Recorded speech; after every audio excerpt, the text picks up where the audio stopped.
When you're playing an assassin in League, you have to know your damage numbers. Assassins are power spike orientated champions, and you gotta know when you get back and you hit level 3, when you hit level 6, when you get your serrated dirk, when you get your mythic, how much damage are you able to put out? How low do you have to get somebody before you can all in them? So this is really important if you're playing champions like Zed or Talon or even burst mages like Annie. So you know how many times you have to trade with somebody before you can kill them.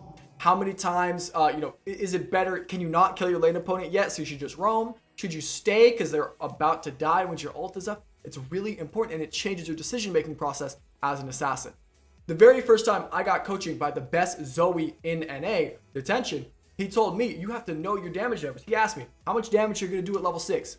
How much damage are you going to do when you get Lost Chapter? How much damage are you going to do with your combo when you hit Ludens? What if you have Electrocute? What if you have Ignite? What if you don't? And to be honest with you guys, I couldn't tell him.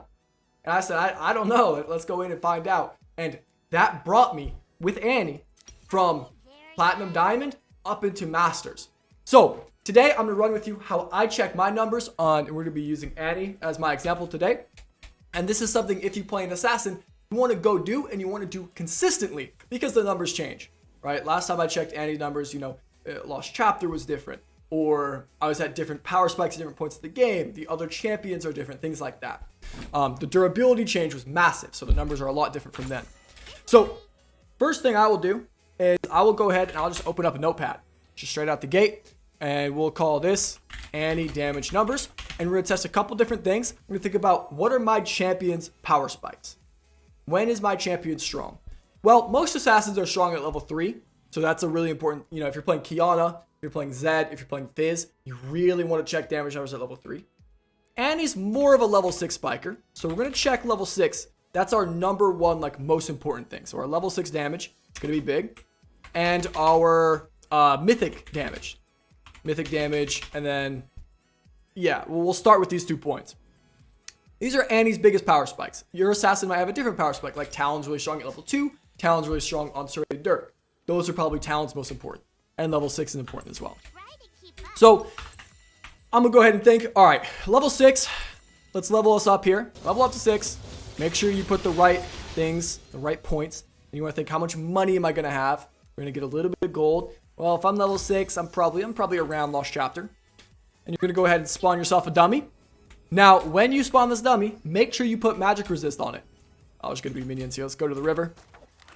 Right here, you see there's 0 magic resist. That's going to change your numbers. So think, well, what's a normal amount of magic resist?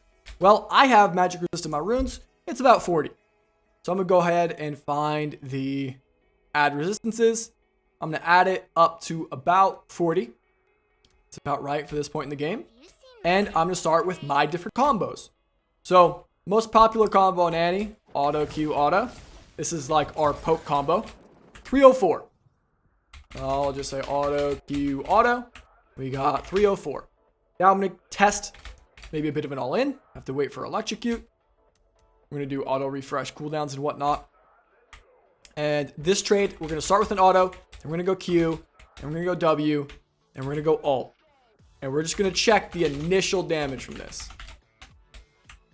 So the initial burst, I'm not going to do any extra autos. I'm not really going to let Tibbers auto that much. We have everything up. We crank it out.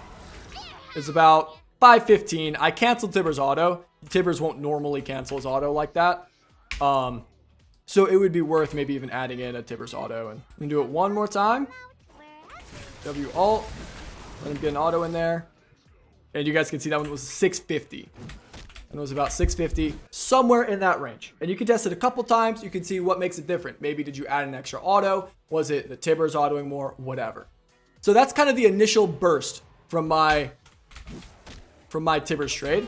And the next trade is going to be more of an all-in. So I'm going to add in Ignite and I'm going to add in autos. And I'm going to let Tibbers stay on top. I'm going to let it go for maybe 5 seconds. So we got everything up.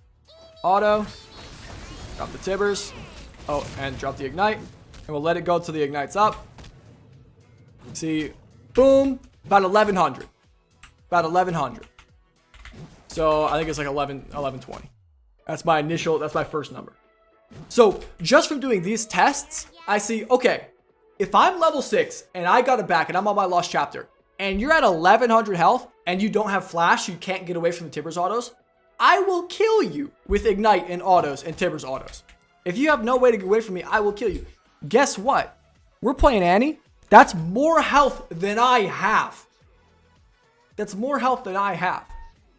There's very little counterplay to that.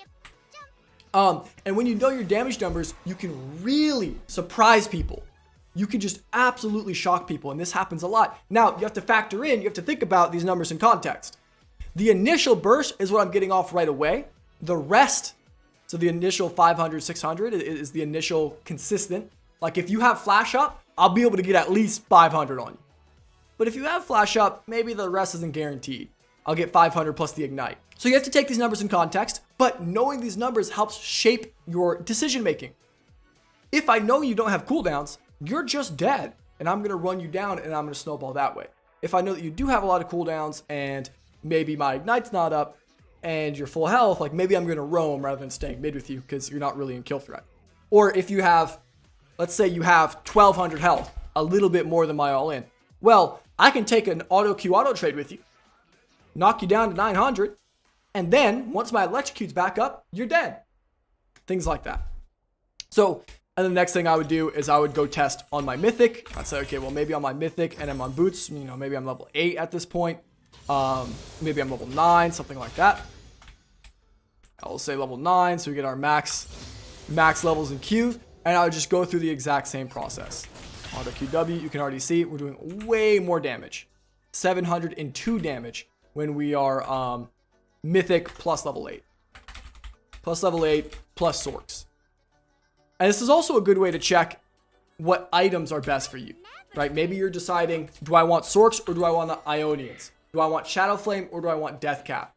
Do I want Duskblade or do I want Eclipse? You know, items like, or ideals like that. So, anyways, this video is a PSA to all my assassin players to get your butt in practice tool and see the damage numbers you do, and it will revolutionize the way you make decisions in your laning. I hope this was helpful to some of you guys. Let me know what assassin you guys play in the comments, and let me know what damage numbers you come out with, and tell me if you're surprised by the actual burst you can put out.